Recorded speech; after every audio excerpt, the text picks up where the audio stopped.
Look at Floyd. Like Floyd spends money like it's a tap. Like he's got a tap, just like unlimited amount of money. Money's just flowing. And even as much money as he's made in his career, which he's probably made as much, if not more money than any boxer ever. Like there's all these lawsuits. Like he hasn't been paying things and he owes money on this and owes money on that. And it's like, and then he's got to come out of retirement. Yeah, that's tough. Yeah. That's tough. I think it's just the lifestyle that Floyd lived. Yes. I think he can't fathom to just live a modest lifestyle. It's like he got to be lavish. Right. He's got to have those videos where he shows you all the watches, where he opens the case up, you know. All the money. You got to show that he got $1 million in his backpack. And, you know, he got the latest watch and the latest car and look what I just bought. And when you get into latest watches and latest cars, you get into that, like, boy, that money goes quick. Yeah. Bugattis are like 3 million. There's watches that are 3-5 million. That's crazy. So you buy a watch and a car, you're down 10. That's Joe Rogan openly questioned Floyd Mayweather's real estate claims during the discussion, strongly hinting that the figures being thrown around simply weren't believable. He didn't sugarcoat it in his view. The numbers just were not making sense.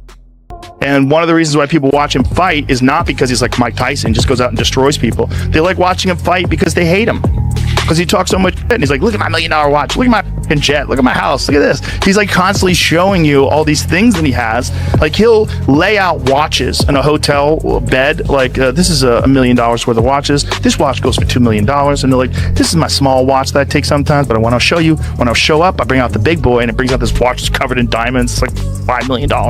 And so you hate him. And that Floyd owes like $1.4 million in jewelry debts, that Floyd owes like hundreds of thousands of dollars in rent for a private New York apartment, his private jet fuel. He's not paid hundreds of thousands of dollars worth of fuel and maintenance. He put up one of his jets that I think he even sold, but one of his jets and I want to say one of his properties, like one of his homes, up as collateral for a $54 million loan from a individual, from a billionaire that had a 9% interest on. Floyd Mayweather constructed an empire around cash, expensive watches, luxury properties, and a business portfolio that seemed untouchable. But reports circulating in financial circles have been painting a very different and far more complicated picture behind that image. IRS, how much does he owe? It's in the $20+ million range. It's a lot of money, man. But it's not something that he's been, it's not like deception. No. It's just neglect to pay. Neglect. And it's also like, I think, and there is like a truth to this. He makes so much money. There's probably a point when they're like, hey, it's time to pay your taxes. And you go like, all right, here's a check for $25 million. That's an incredible amount of money. And then they go, that's true, but you owe 50 more. And he's just like, that can't be right. I've given you $25 million. Yeah, he's bought over 100 luxury cars from the same dealer and always pays in cash. He has $15 million worth of cars. Congrats. You can sell those. Reports from Business Insider claim that 2 of Floyd Mayweather's commercial properties had gone into foreclosure. A Las Vegas strip club connected to him was allegedly at risk of seizure over unpaid property taxes. Lawsuits involving expensive watches and jewelry purchases added even more pressure to his finances. Floyd denied the accusations, but the conversation had already shifted from luxury to serious financial questions. Floyd Mayweather is made, and because he's the best in the history of pay-per-view at making sure that the money ends up in his pocket. He is or has been a businessman as an athlete that almost doesn't have a peer because he owns all his own stuff as an independent. Your spending has to be so fiscally irresponsible to lose the amount of money that Floyd Mayweather has lost that it is almost beyond anything that is reason. It's not merely fiscal insanity. It's something that doesn't make any sense to me. Right. And another sign of him maybe in financial trouble is, as of February 2026, Floyd Mayweather has initiated a massive $340 million lawsuit against Showtime Networks and former executive Steven Espinoza. So he's trying to get some bread right now. The estimate is that he made over $1.2 billion over the course of his career in just earnings. Reports also claim that 2 condos at Trump International Hotel Las Vegas were seized for unpaid taxes before payments were eventually made. On top of that, a reported $54 million loan allegedly had Floyd's homes, private jet, and businesses listed as collateral. Whether exaggerated or not, the gap between Floyd's public image and these financial claims has sparked a massive ongoing debate. Then Chael Sonnen walked into the conversation and took it somewhere completely different. That they said in this article were insane, that Floyd owes like $1.4 million in jewelry debts, that Floyd owes like hundreds of thousands of dollars in rent for a private New York apartment, his private jet fuel. He's not paid hundreds of thousands of dollars worth of fuel and maintenance.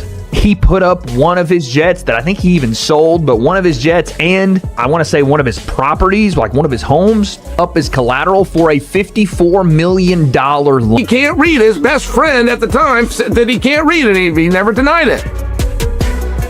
I don't tease him for it. He was a guy who grew up in a boxing channel, right? And it's one of these things. You know what you know. You know what you were taught. I didn't teach him about contracts. I didn't teach him about saving. I didn't teach him about investments. Who would have taught him these things? Sonnen didn't waste any time. He openly questioned why people were acting shocked by the whole Floyd broke discussion, saying the topic shouldn't be surprising at all. He turned it back on the audience, pointing out that fighters returning to earn money is no different from any working person showing up because they need income. His response was blunt, funny, and completely unapologetic, and it challenged every long-standing myth about massive boxing paydays. Is he broke? Of course he's broke. What boxer do you know that isn't broke? What a ridiculous question. But it's the fact that they're attempting to tease him. I mean, first off, they're asking the question. Look, I've told you until I'm blue in the face. The numbers that you hear in boxing simply aren't true. Floyd made $1 billion. No, he didn't. Floyd and Conor made $500 million. No, they didn't. Of course they didn't. Nobody's ever confirmed that. And it's the same thing with the check. I got $100 million for. Part of that is because of the way Floyd Mayweather goes about his business. He's been filthy rich. He's made his name, his legacy, and a lot of his reputation wasn't just the boxing. It was the money. It's the money man. What I have, what I'm driving, what I'm living in, what I'm flying in. And a lot of people, they don't like that. I don't know if Floyd Mayweather had more supporters for most of his fights or more haters. But regardless of where you fall on that line, Floyd Mayweather made it work for him when many people, promoters included, networks included, early on didn't think that he could this age. So part of me wants to see these guys continue to make money. Part of me wants to see these guys, how do they do it at this age? Man, show me something. Show me how your mind can overtake the deficiencies you may have in your body at your age. But the deeper part of me, man, I want to see Floyd Mayweather and Manny Pacquiao on a beach somewhere, living off the fruits of their labor, helping the game however they see fit to help the game, and just watching the next generations do what they do. But hey, we got to fight. Is it about chasing one more big payday, a genuine passion for boxing, or unfinished business with names like Manny Pacquiao and his legacy in the sport? Drop your thoughts in the comments and keep the conversation going. Don't forget